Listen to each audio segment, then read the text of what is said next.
Welcome, ladies and gentlemen, to another edition of the Wrestling Underground podcast. I'm your host, as always, Chad Porto.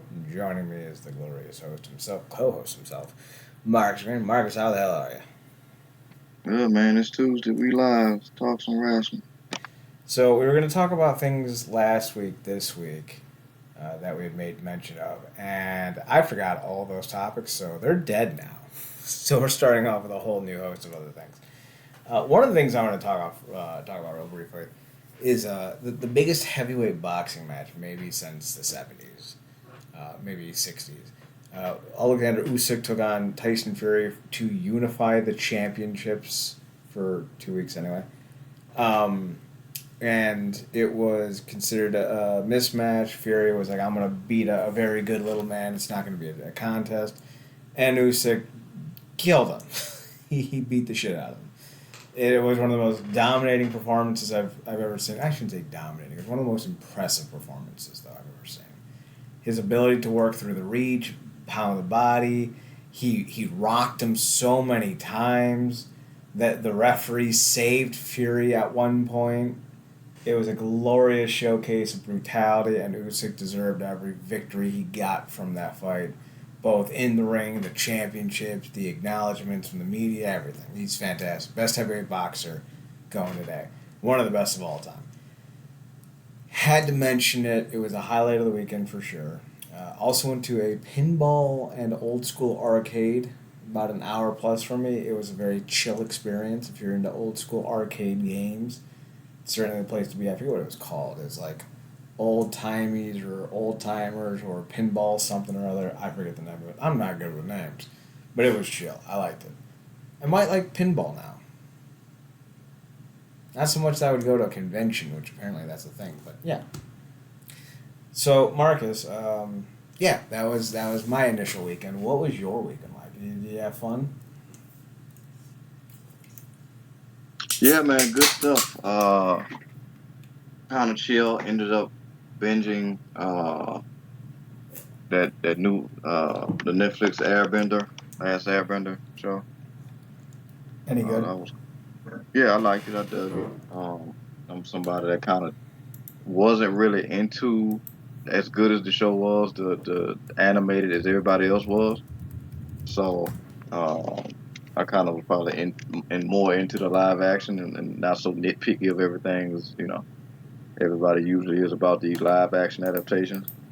But I just feel like whatever you loved about the animated, that's what it is. It's always going to be there, and you can always get away with far more, and it's far more to digest because it's animated and it's longer episodes, longer seasons. So, but well, I should say longer season, not longer episodes. But yeah, enjoyed it, and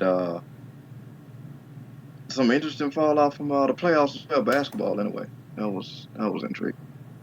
Heard the Pacers are having a hell of a marathon run because apparently they only got one break. Mm-hmm. So that's uh, that's interesting. But yeah, I did at least hear about the fight. Like I said, we'll go back and check out some highlights. But I did hear that uh that Godzilla may have got knocked off his perch. That's what he meant. So, Well, you know what they say. King Kong ain't got shit on me. sure. Speaking of King Kong, there are a few names in the world of TNA that resonate as well as AJ Styles. I think that's still fair, although I wouldn't say AJ Styles is the greatest TNA wrestler of all time. Kurt Angle wrestled for them for over a decade. So, Sting was up there too. Styles, though, I would say is definitely number three, maybe the best or second best in-ring technician of all time that the company ever had. But I do feel like there are names like Eddie Edwards who, if he can get himself into a little bit better shape and extend his run a bit, I think Eddie could very likely, very easily surpass AJ. Because I think, doesn't Eddie have more five-star matches than AJ Styles at this point? At least in You talking TNA? about you talking about Elwoods? Eddie Edwards, yeah. I don't know. I'd have to go back and look. We talking about current or world heavyweight Eddie Edwards? Current. He may be Um, able to have, man. I think he's probably kind of slept on because he had yeah, he's definitely had some for whatever reason he's just now viewed as that guy, but I definitely think he's had some. some bangers. Well, I feel like with Eddie, you got Chris Sabin is definitely in the conversation. Kurt Angle, Sting is definitely in the conversation. There's a lot of guys. Osprey and Alexander, he's another one. Had 5-5 from Big Dave Meltzer. Let's see. You're gonna search. Nope. That's not the G. There is the G. Eddie had his highest rated match is a 4.25. Nope. Sorry, a 4.5. Full Metal Mayhem. We got to talk about the 2014 era of TNA because while it wasn't great, some of the best matches came out of that era.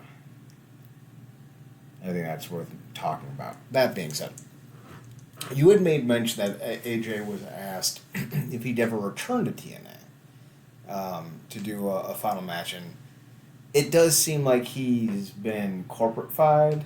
He's been branded, E-ified, if you will. And he has apparently no interest in going back to TNA on its own, but would in some type of WWE TNA working relationship. That's interesting to me, but I also want to kind of point out that if he did do that, I don't know that he would, but if he did, Marcus, who would you want to see him wrestle on the TNA roster currently that isn't Josh Alexander or Eddie Edwards? Off the top of the dome, first up, I'm going Mike Bailey and Jonathan Gresham. Ooh, you were not thrown off the the loop on that when you came ready. Yeah. I think I'd like to see AJ versus Khan personally. What? Khan? That's hilarious. No, if I'm thinking about it, Alexander and Eddie are obviously the top two guys. Speedball is definitely number 3, although I don't know if Styles can go with Speedball anymore. Speedball would have to slow down a lot, which would make Speedball less interesting, yeah. Yeah, I don't know if Styles has the power needed to actually be the power base in a speed versus power matchup. Now, Styles versus Cody, that's great, because Cody's... And I don't mean this slanderously. If you ever watch Cody Rhodes, you know it's not untrue. He's not very athletic. He's athletic enough, but he's not Osprey. He's not Ricochet. He's not going to rope circles around you. I think Styles and Rhodes are at a fairly adequate, or fairly equal, I should say, fairly equal athletic prowess right now, and that's a drop off for Styles for sure. I think Styles though can still go. I think you just need to find the right guy to match up with him. And honestly, I think of all the names, if we can't get Daniels back for one more match, right, from AEW, which we wouldn't do, I think the answer is Kazarian, right? You had Chris Sabin and Alex Shelley, Daniels, like they're all in AEW, or at least allegedly in AEW. I think Kazarian is one of those names that would generate a lot of interest and hype. Yeah, that would be a great. Yeah. So that'd be my pick. But let's move on. We got some oddity press conferences.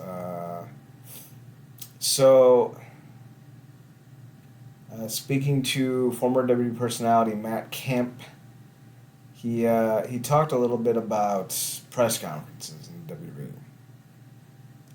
He said, "quote This is via Fightful. This is per Fightful via 411 Mania."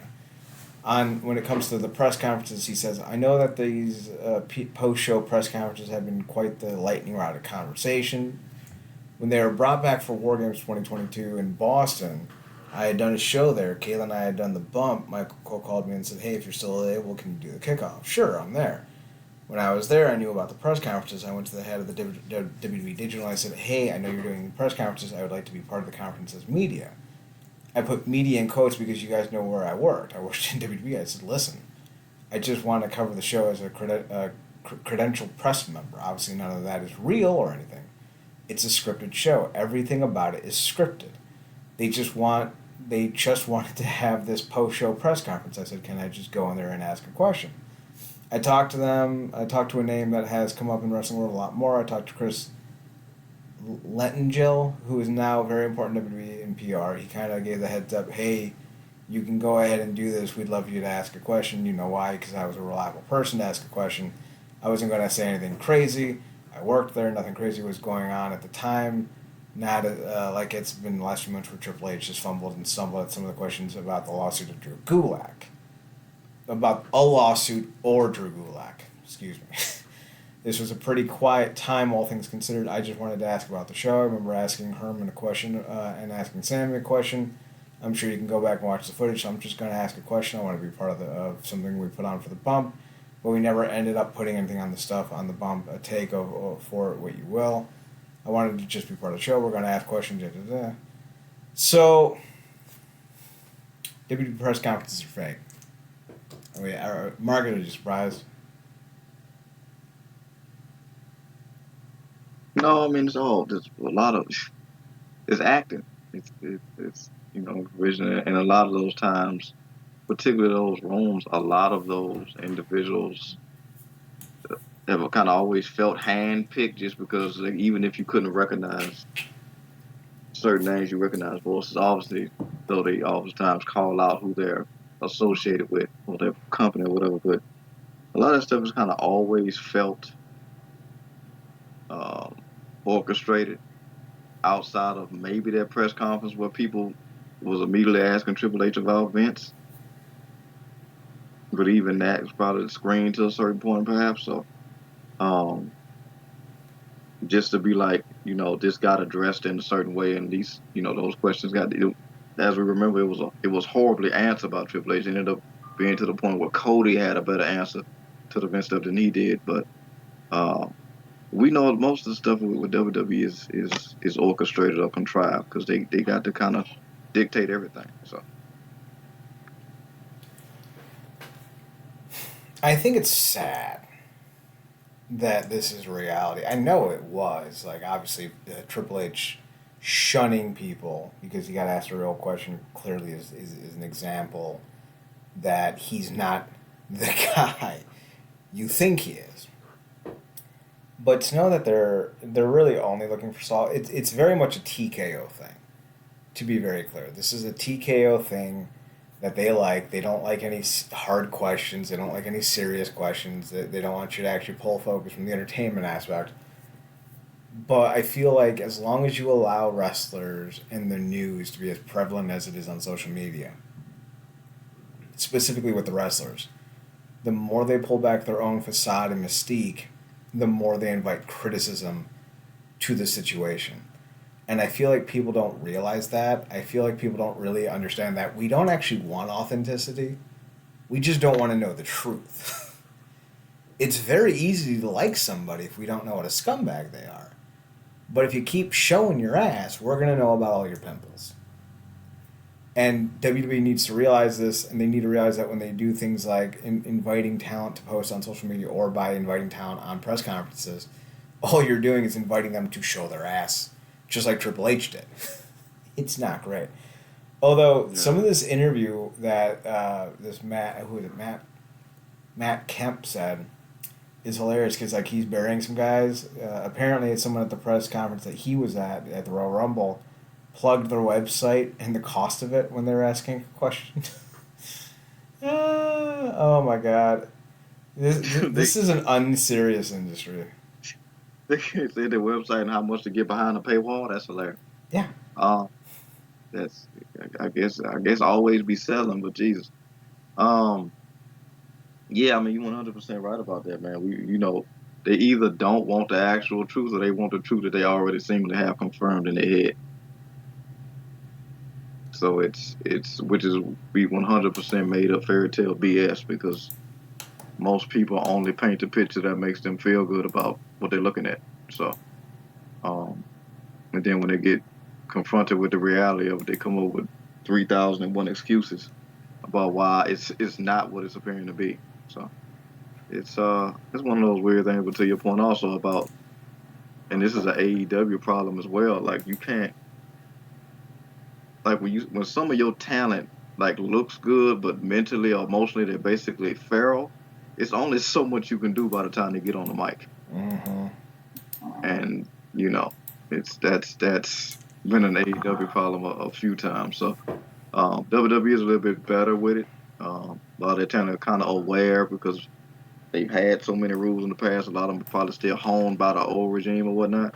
Even though this one is being said to have more looseness with the reign. So, but I'm not surprised by that at all. So Speaking of surprise, we're gonna dance on we're gonna dance on the WWE side of things for a little bit. One of the things that cropped up this weekend was the conversation. Or I shouldn't say this weekend; it was last night. Was the conversation that Liv Morgan quote unquote cooked Becky Lynch in the latest promo, and I watched the promo. And I said, if this is what you are eating, as far as cooked promos go, enjoy the salmonella poisoning, because this shit's raw. And I don't mean that in a good way. I have a hard time looking at Liv Morgan and thinking to myself, you know what? I think she's a headliner. I think she's talented. She's got a great personality. Because I don't think she's got a great personality. I think she's very bland. The word try hard comes to mind. And as a wrestler, she's bad. She's very bad. The problem is, Marcus, she's conventionally attractive. And there are enough people who want to be her or be with her that they are willing to look past the fact that she is mid Morgan.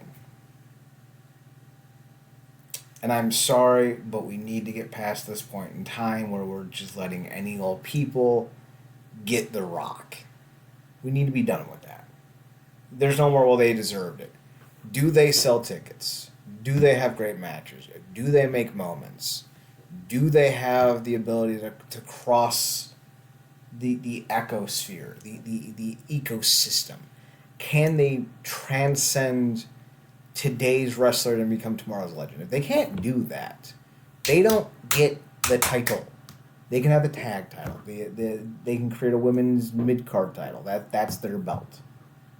But if they can't move the needle, sincerely move the needle, put on great matches, get people talking positively about their involvement, they don't need to be near the title. And this isn't just a Liv Morgan thing. I've said this before. Steve Macklin in TNA had no business being near that title. I feel like when we look at some wrestlers, there's the wanna like yitis of it all. Like, oh yeah, I wanna like you, but I don't. There's the idea that this person could be a star, but they're not. And we have such a youth league, everyone gets a trophy mentality for pro wrestling that we often forget that the purpose of the champion is to move the ball, move the needle, increase viewership, get people talking. Now, there's a case to be made that that's no longer Becky Lynch. That's a fair case to make. I feel like she has long exceeded her expiration date. She needs a good 2-year sabbatical. Go home, have another kid. Go home, enjoy your time off. Go home, take a vacation. Take Seth with you. Take Seth with you. Take Seth with you. But at the end of the day, I feel like Becky needs. I think Becky needs a Hulk Hogan. No, I know. It's Hulk Hogan.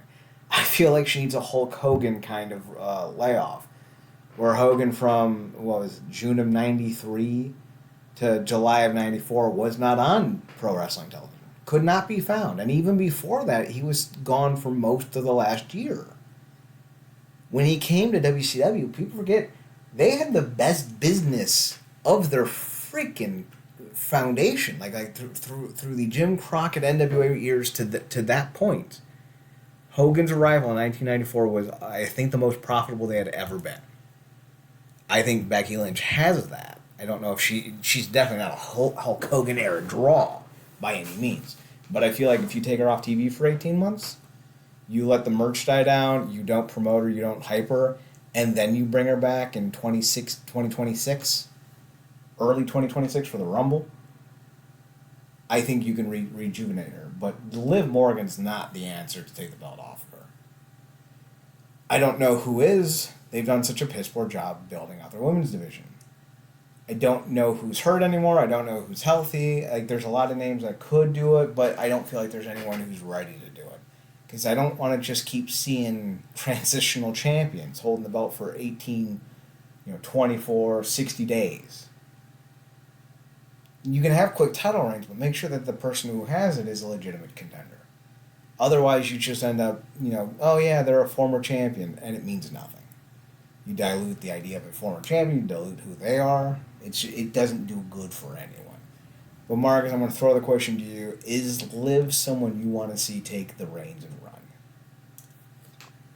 I'm somebody that likes to see people finish stuff they start. I like consistency and story, and I feel like obviously to me, if Rhea doesn't go down, Becky don't sniff that title Mm-hmm. right now. Um, and I feel like she was the safe bet for them to go back to because ultimately I think that story that they were building to was Liv, Liv and Rhea anyway. They got the history, all that stuff. Um, Ironically, she was one of Liv's many tag team partners that she actually won the women's tag team titles with. Well, not many, several tag team partners that she won titles with. And Rhea, upon going full heel and eventually joining Judgment Day, turned on Liv and put her out. And that's been a sticking thing with her for a long time to the point where during one of Rhea's entrances, she passed up Liv and she was like, I'm going to get that title off of you. And before I do, everything you love will be mine. And now they're doing this thing where it might have worked out for the best eventually when for Rhea comes back. She actually injured her in real time.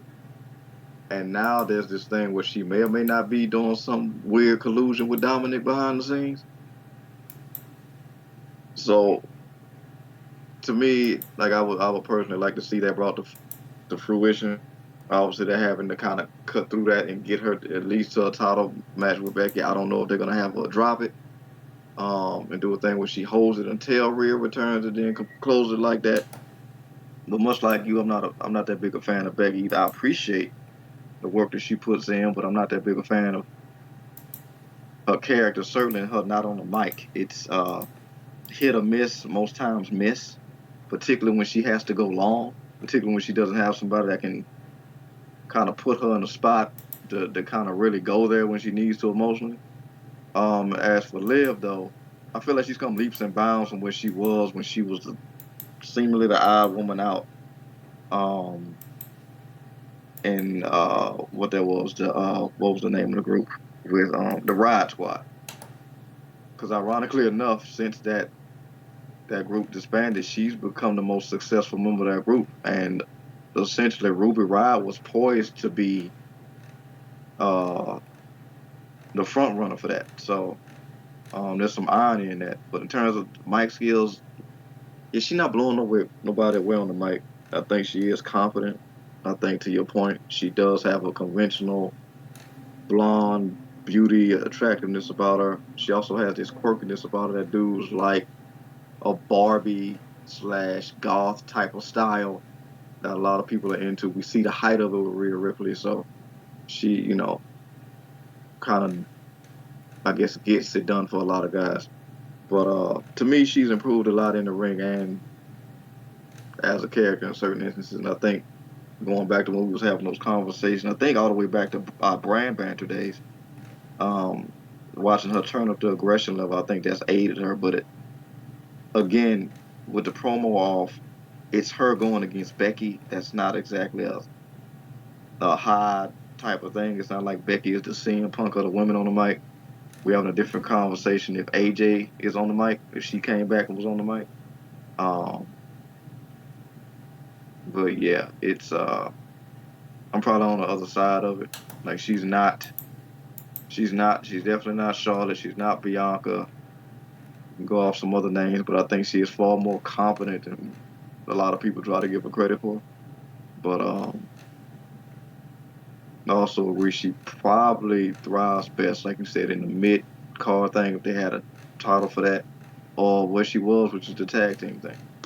But oftentimes I also don't think we see if people can carry the thing until they get it. So that may be where they're going with it. And just like I said, let her hold it until Rhea comes back and they close out that beef. I wish the Raw and SmackDown rosters were more well defined, so I could actually look at who they had on the women's side of things.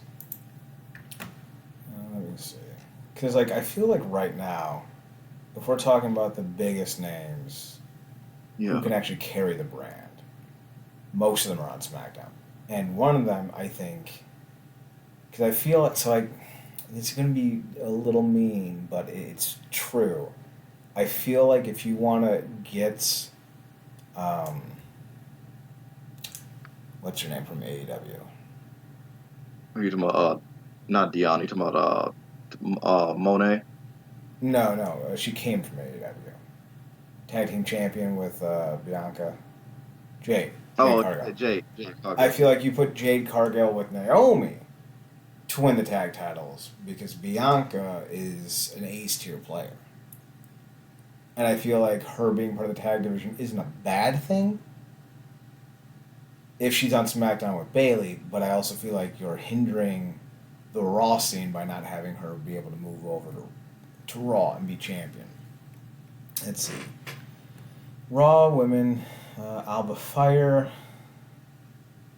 Isn't that, who is that? Kaylee Ray. That's who that is. Let's see. Carlito, no. CM Punk, he'd be a good one. Dominic Mysterio would be a great women's champion. Ivy Nile, no. Io Sky, no. Kyrie Sane, no.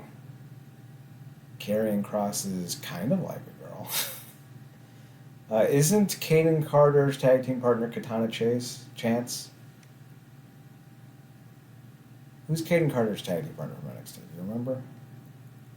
Katana Chance. Okay, that's what I thought. They're a good tag team, but they don't have any belts to fight for. Lyra Valkyria, right? Is that? Valkyrie. Valkyrie. No. Maxine Dupree, hell no. I feel like maybe if you're looking for a transitional champion, why not just go with Natty at this point?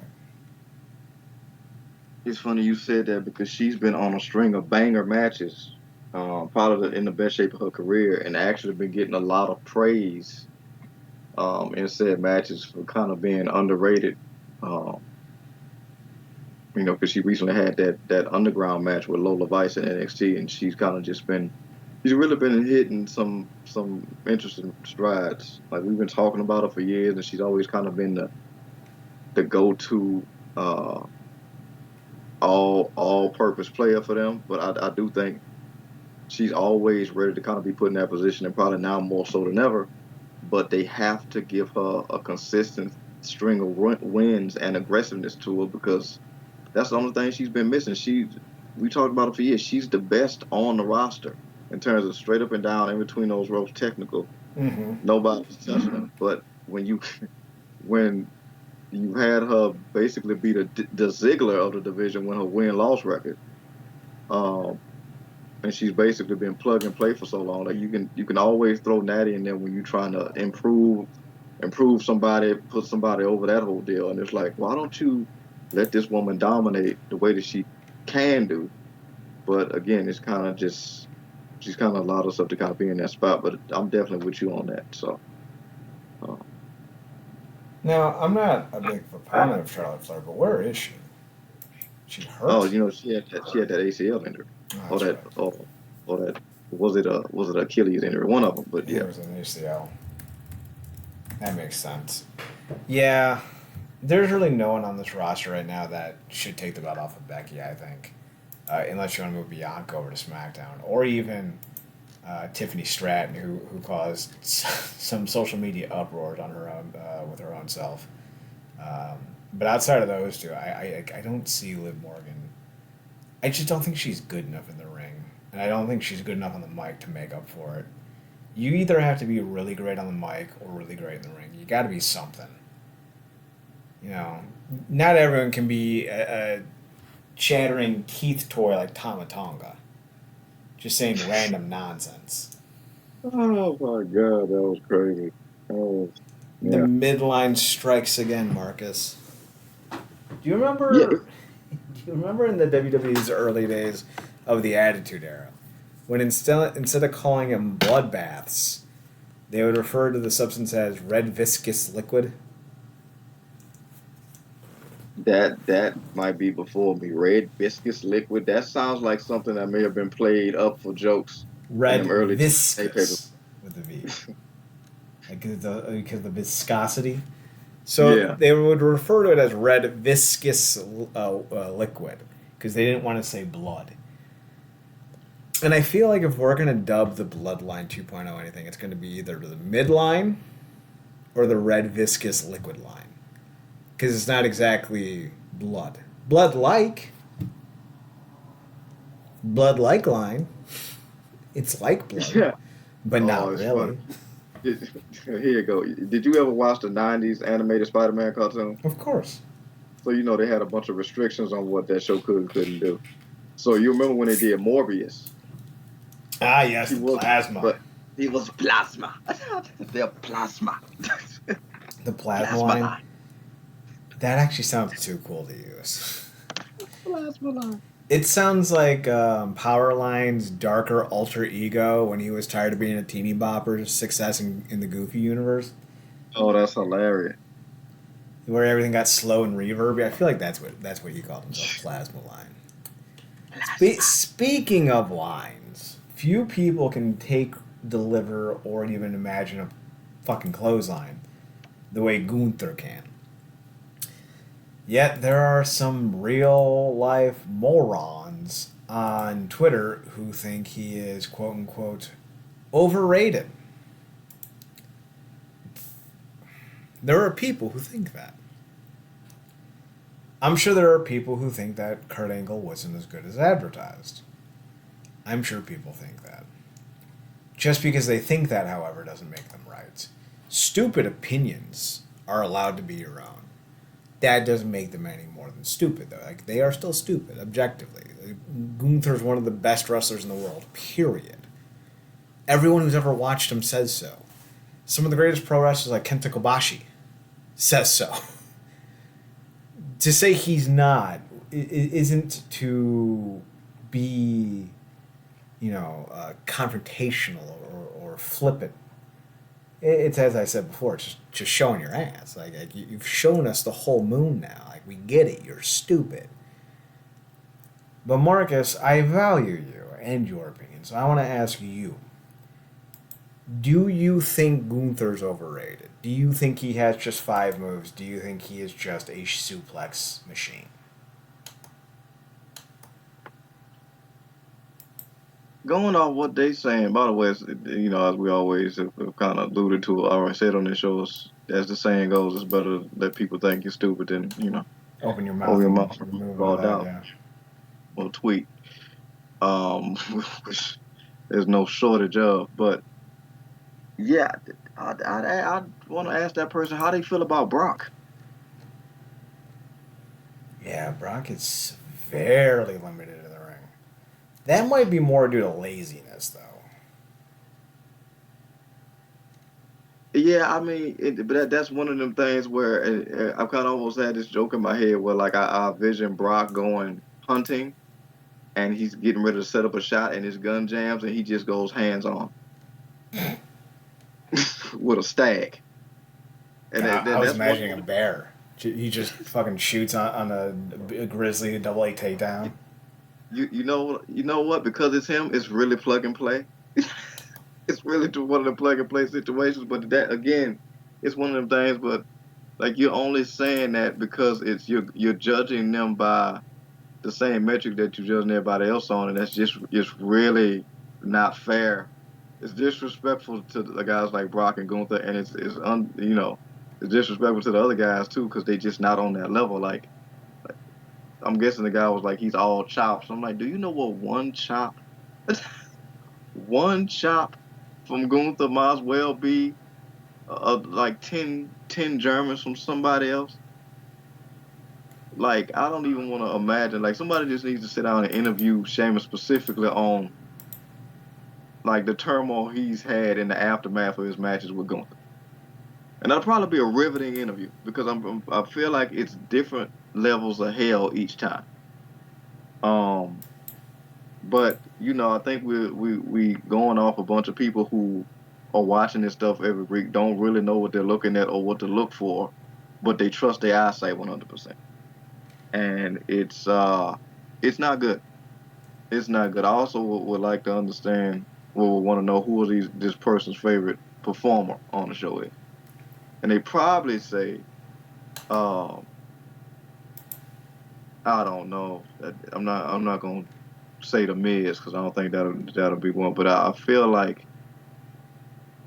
Jey because Uso. I'm It's yeah. Jey Uso. You Boom. know it is. Thank you. I'm glad you said that because I was looking for somebody. I'm like, yeah, it will be Jey Uso. And I'm like, so they look at guys like I'm like, you couldn't have watched anything Gunther did before he came to the main roster. You couldn't have watched none of his UK NXT stuff.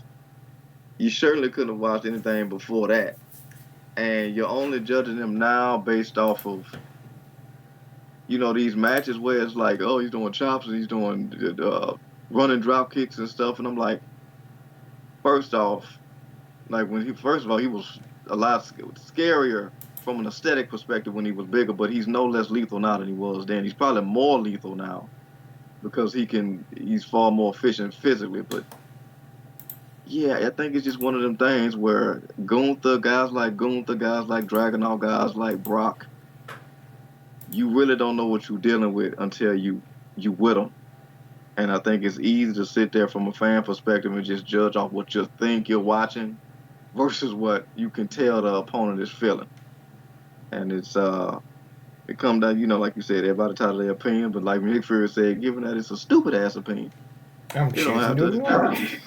Yeah, I'm supposed to ignore it. So it's just one of them things, man. Everybody, it's amazing to me sometimes. Like, and yeah, you know this. We all can be 100 people can be watching the same thing, and everybody come away with something different.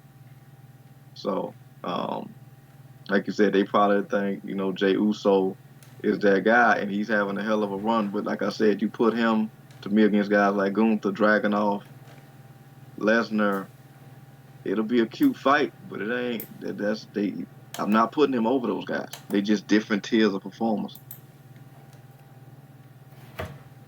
So I want to be clear with how I say this because I don't want there to be any misconstruction. You can have your favorite wrestlers. You have your favorite movies, your favorite music, whatever. I love The Phantom. I love The Rocketeer. There are people who think that is the most abysmal comic book movie duel that there's ever been. That's fair. I think they're good. I like what they were going for. It was a pulpy feel, and I feel like they nailed it. That's not for everyone. Yeah. When it comes, though, to quality, you cannot argue that they both look fantastic. There's both money involved. They both did the best they could with the limitations of the technology that they had at the time. They had some great talent in front and behind the cameras. If you liked it or not liked it, that's an opinion. When you watch someone like Gunther and you see how crisp he is, how quick he is, how unique he is, the bumps he's willing to take, the stories he can tell, the brutality he can dish out and endure, you cannot like that style. But to say he's untalented or overrated is like a colorblind person trying to tell me what green looks like. You don't know because you clearly can't see it. And if you can't see it, you should not be involved in this discussion. I no longer believe that everyone's opinion is valid. I'm too old to give stupid people the same grace that I give people like Marcus. I will listen to any opinion Marcus has because Marcus has proven to me on a thousand and plus occasions that the man has a gift for this. He understands this. He gets it. Hearing someone say something, even if it's just for engagement, it proves you should not be involved in the conversation. It proves that you don't have the ability to have the discourse needed. And it proves that you aren't serious enough to be involved in the discourse. I feel like pro wrestling needs to take itself more seriously so we can get some of these bad actors out of here. When you have engagement farmers who only exist to make money off of, argumentative posts or truly terrible content producing lines like, first person you think of when you look at this title, go. And I see 16 different accounts doing it with the same belt. It's like, all right, none of y'all should be involved in this. You shouldn't be involved. You don't have a place at this table. You need to go away. And I feel like if you objectively think Gunther isn't good at what he does, you need to not have a conversation at this table. It's one thing to be like, oh, Ricochet's boring. He has no personality. That's fair. It's another thing to say Ricochet's not a great-ass performer. In the ring, there are a few people who can do what Ricochet can do. And if you can't admit that, you don't know wrestling. If you can't admit that for Gunther, you can't watch pro wrestling. Like you can watch it at home and then never go online. Like you don't need to be poisoning the discourse because you think you have an opinion that's as valid as everyone else's. It's not. Our opinions matter more. I'm gonna be honest there. It's one of the weird things, and very much appreciate those um, compliments. I feel the exact same way about you. And it's also one of the things that hearing you talk about it also because I see a lot of the same discourse from ironically enough what you call them like virginal neckbeards with accounts that feel like they just started just to give out shit takes on the day. I see that same sentiment of the likes of Bianca Belair um, and the like, and it's like maybe it's one of those things where people just see like a legit bandwagon that's deserving of it, and they just have to feel like they got to give the dissenting opinion. Like somebody like Gunther can't be that good. Somebody like Brock can't be that ferocious. Somebody like Angle can't be this once in a generation type of performer. You know how athletic is Ricochet when we see these these guys in AEW do it all the time. It's like you really I get it. You just want to be on the other side of things. But it's like the heels that some of these people choose to down is baffling to me. Um, and I think it's weird. Like I said, the thing about guys like Gunther, it's like he really don't have to do much. You're bitching about his 5 moves. You coming up with his 5 moves of doom thing, like I guess they wanted to do with Cena. But like I said, he could do a match where he do his 20 chops because they come off like 20 finishers. We also don't give him enough credit, and some people I see noticing it now is just he's one of the rare few people in today's era of wrestling that can do 10 matches back to back, and he won't necessarily finish any of them the same way. Mm-hmm. He'll pin you, he'll choke you out, finish you with a power bomb, a splash, maybe like a super chop to the back of the neck. Like he got a bunch of different ways to finish off opponents, and this generation is so very much versed in. Oh my God, he just did a avalanche Canadian destroy and kicked out. That they really don't understand simplistic brutality, and I think that's the foundation of what Goons is. He's a uh, very simple brutalizer, but he's far more effective than most people in less time. So yeah. All right, so we got a few more things. Mostly, let's talk about this fact that WWE and Noah might be doing some business together. Pro Wrestling Noah released a statement last week when they announced that Great Muta was going to be, I think, like vice president of the company moving forward or something, or a talent scout moving forward. I forget what it was exactly. And along the lines, they also said that they wanted to further explore their working relationship with the WWE, which isn't new. They did the allowance of Shinsuke Nakamura wrestling Muta, what was it, last year? Maybe it was even this year. Was it this year? Yeah, I want to say it was last year. Maybe yeah. I do want to say what the start of last year when they had that match. I want to Because say, Shinsuke went to him, right? Yeah. yeah, I want to say it was maybe even this year. Because I definitely know I added it to the list of top matches that year, whatever it was. Let's see, Shinsuke versus KG Muto. It says 2023, so you're right, yeah. It was this time, or it was actually more than this time. It was last year in January. So there's talks of And there's been talks for a while about the WWE going to Japan more regularly, right? And that concerns me. We saw what they did to the UK scene in real time, and it wasn't going to be a shock. Like, Yeah. we sat here on our show and said if WWE gets involved with Progress, if WWE opens up WWE UK, they're going to kill the indie scene because they don't care about the scene. They care about the stars. And Covered that's it. going. What's that? Yeah, we were covering it as it was happening in real Mm-hmm. time. And we were right. We were 100% right. The WWE, whether it's Vince, Triple H, Stephanie, Schmibby Bob, Bob, Biggie, whoever you want to get in that chair, right? In the head honcho chair. Nick Khan, Jesus H. Christ, whoever sits in that chair is going to have one goal: protect the Shield. Protect the WWE brand, protect the WWE banner, protect the WWE at all costs. That means getting the best talent with the most name recognition that you can for the money you can, and making sure that there is no, can be no, will ever not be no rivals. Whether that's in Japan, Jacksonville, Tennessee, or wherever. If WWE and Noah do business together, and I shouldn't even just say Noah, ByteDance owns them. There's a good possibility that WWE gets their teeth in Noah, DDT. I know they own another one.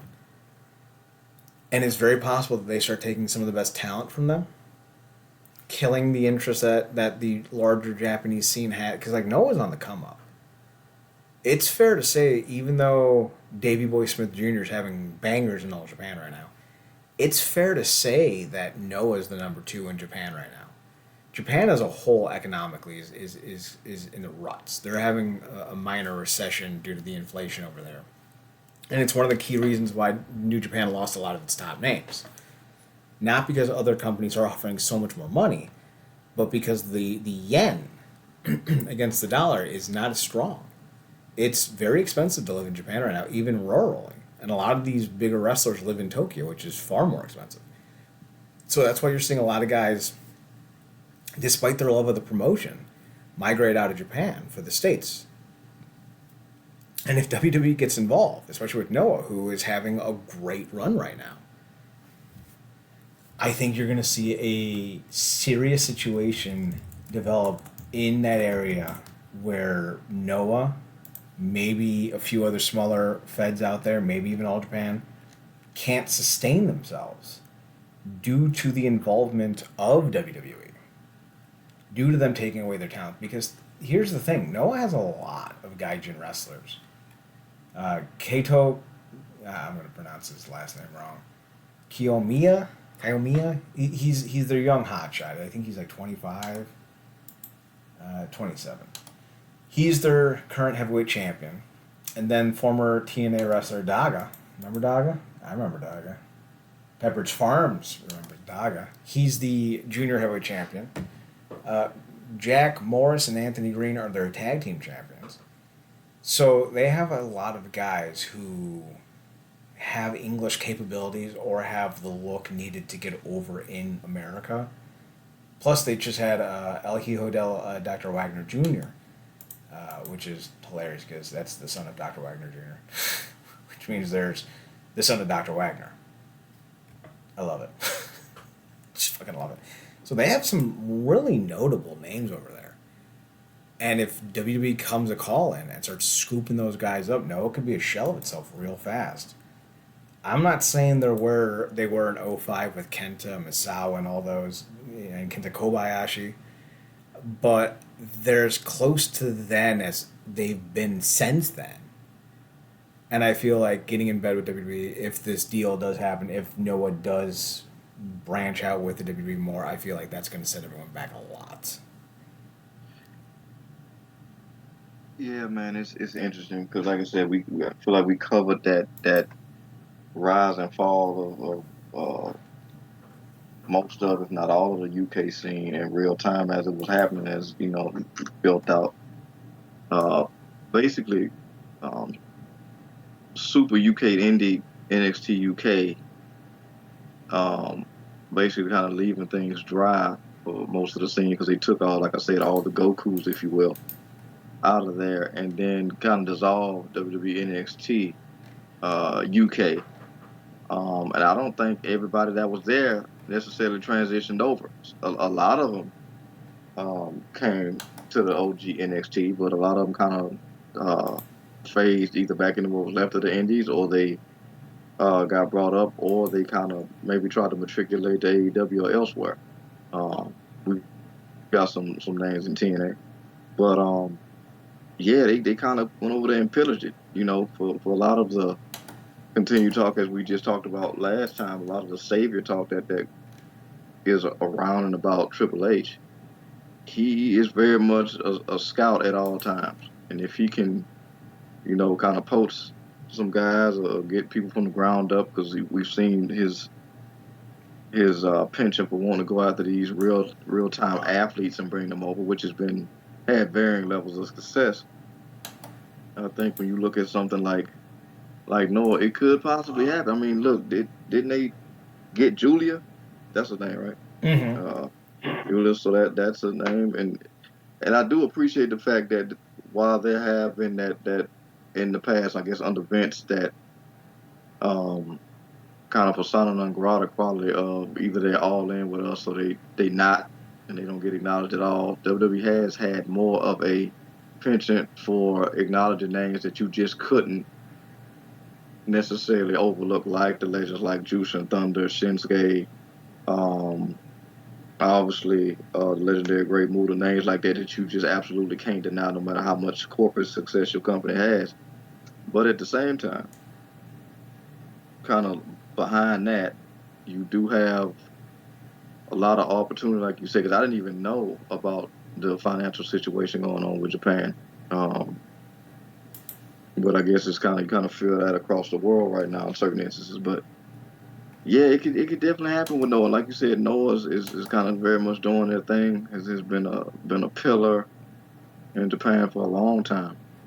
Um, but yeah, WWE, they want the best, and and ironically enough, me bringing this up, unless some of these companies, even with WWE's blazing success and just being at the top of the world, I feel like right now, some of these companies kind of almost got to treat WWE, if they want to keep their standing in certain instances and kind of hold their ground when it comes to their talent, and do a legitimate working relationship where one don't get over on the other, or one gets out more the deal than the other. They kind of almost would have to do what I guess AEW tried to do, or did to TNA, Mm-hmm. and kind of treat them like the little brother, even if that's not the case. Because like you said, man, like you kind of you have to hold on to your stock names like that. WWE ain't hurting for talent, but they will hurt you by getting yours. You know what I'm saying? So Lastly, most importantly, Dash Wheeler, who was looking at some serious charges for a road rage incident. Uh, it was I don't know what that was. Uh, someone drove by with a real modified muffler. Um, he was arrested for a road rage incident. I think it was like last summer. Not even flashed, pointed a gun at somebody, but the courts dropped charges and decided not to pursue them, despite there being no real reason to do so. Um, and it's really just one of those things that makes me shake my head, because it's like, of course, right? Like, of course he gets off with it. Now, this is the kind of guy that we should all be worried about. The dude drives with a loaded handgun for some reason. Now, I know his Second Amendment rights. There's something off about that. And maybe if it was on its own, it wouldn't be the most damning thing. But when you get cut off and you point your gun at somebody, that's a sign you have anger issues. Also, keep in mind that Dash Wilder, or Cash Wheeler, whatever his name is such a tough guy that he punched a dude who assaulted Bret Hart when the dude had 6 other guys already holding him. Real tough guy, rawr. He's a joke. He's got the charisma of a belt strap. And I don't understand why people defend this dude. Like someone said, even went on into the comment section and said, pointing a gun at somebody isn't that big of a deal. Like this is the type of mouth breathers that we're dealing with, man, and it boggles my mind. It boggles my mind. I don't get it. I don't get why people want to defend people like him. I don't. Any thoughts? Yeah, like you said, they're mouth breathers, and it's that idealization of deeply flawed individuals. Um, the whole I don't understand. The first off, pointing something at somebody, a lethal weapon at somebody, is always a big deal, and it's even more of a big deal in context of the situation with the road rage thing. That's the people have legitimately lost their lives due to road rage. Um, some people, um, felt like somebody cutting them off. They started something, and then they went and finished it in a fatal way. And then some people got offended and went and tried to start something that they could finish because they walked up on somebody in a car that had something they wasn't ready for. So, road rage is a very dangerous thing in general. Even if a weapon is not involved, they're operating the vehicle, so they could use that as a weapon. So that on its own, but excusing the way somebody, point a gun on them just because you like what they do for a profession or you like how they execute their skill set within the profession is just the inability to separate, reality from how they feel, and it's just, but I feel like we always having that conversation, particularly when it comes to wrestling fans, because they just don't want to do it. We are still being on this doggone X site, and people are still trying to somehow fit Chris Benoit in the conversations of Hall of Fame, or you know, um, having to constantly forcefully insert his name in the situations, um, because they just feel like he's been cut out of the scenario, and it's like he had a damn good reason for being cut out of all scenarios, and the fact that you are overlooking that, one of the most heinous things you can do, just so you can fit him in a professional conversation about a sport, is asinine. But again, people are down these hills just to get off an opinion about how they feel about something to avoid reality. So I don't know if it's ever gonna stop. I know the promo that you're referencing. They kind of make a joke of like, where was you guys with these cheers when we needed you outside the court or something? Yeah, they really decided to act like it wasn't a big deal. We talk about this all the time. Like it's so truly mesmerizing that every few months we got to talk about this. But and you say it all the time. But when someone shows you who they are, believe them. We know that Cash Wheeler has anger issues. He was arrested for them. Now that doesn't make him guilty in the eyes of the law, but court of public opinion doesn't require a prominence of guilt to judge. We can do so right now. This is the dude who was on camera punching a dude who was heavily restrained by 5 or 6 people. Sucker punched him for no reason. Now, dude's a douchebag. Tackled Bret Hart. That was uncool. But abusing someone in custody is not cool. It's not good. It's a sign that you have anger issues. This man's going to do something. And then everyone's going to say, well, why wasn't anything done? And we're going to be sitting there saying, but we tried. We tried to speak as loud as we could to get you all to notice that this dude has a pattern of not so proper behavior that we should be concerned about. So if and when this does go sideways, and it usually almost always does, whether it's a basketball player, P. Diddy, you think that recent video is the only video of P. Diddy doing something terrible to a person? Come on. Oh, that was Tuesday. Yeah. Yeah, that hotel video yeah, that was a Tuesday. Yeah, exactly. For you, it was the worst moment in your life, but for me, it was a Tuesday. Cash Wheeler has tendencies that need to be observed and worried about, and I feel like people aren't paying attention to people like him. Now, this is what I said before earlier in the show. When you have a large social media presence, when you are constantly putting yourself out there, when you are constantly taking away and behaving in a manner that takes away the mystique and aura of your presence and personality, this is the end result. This is the byproduct of that. And he now will be under heavy scrutiny from a number of people, myself included.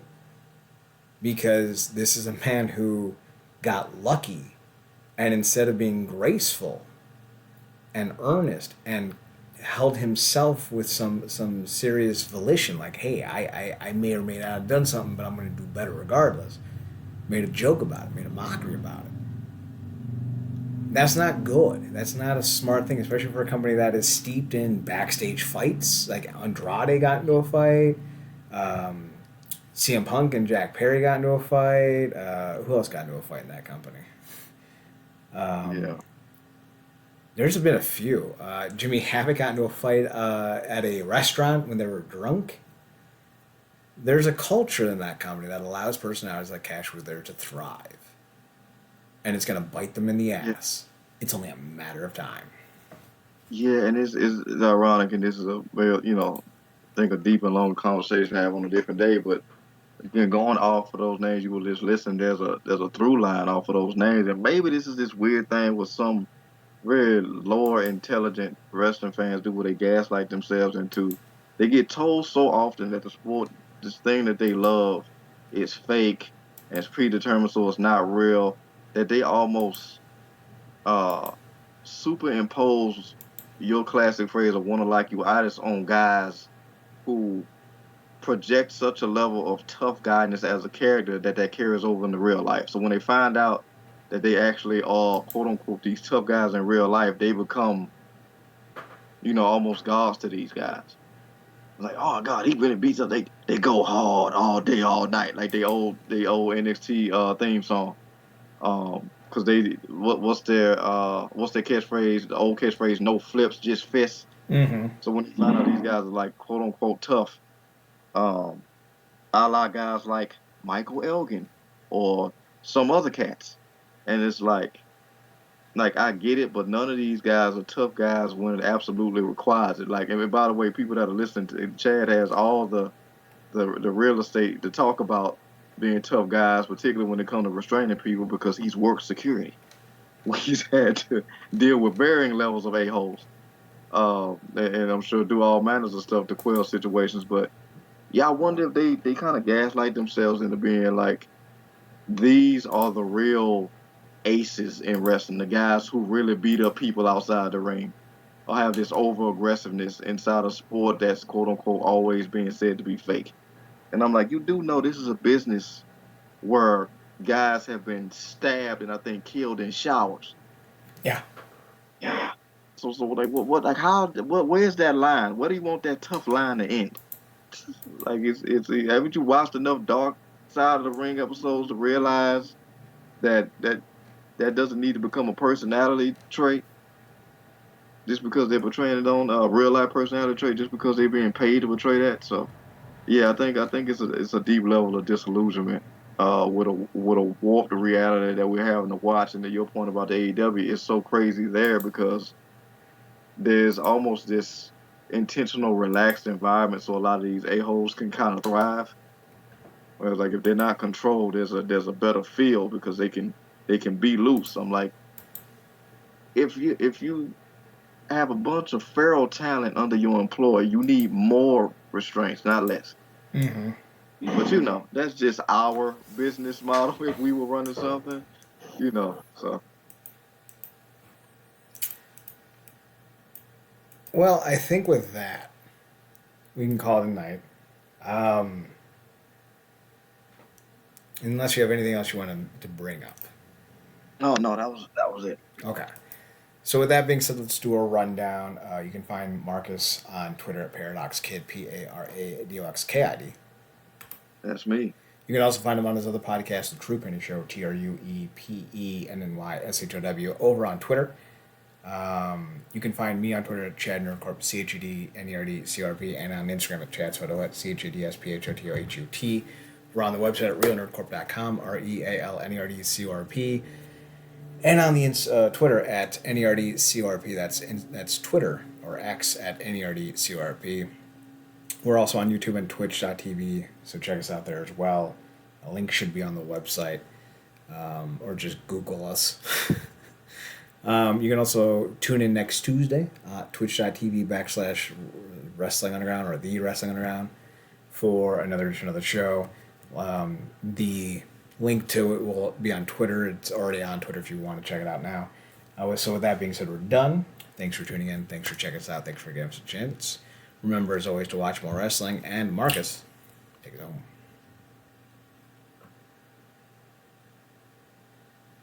Good night.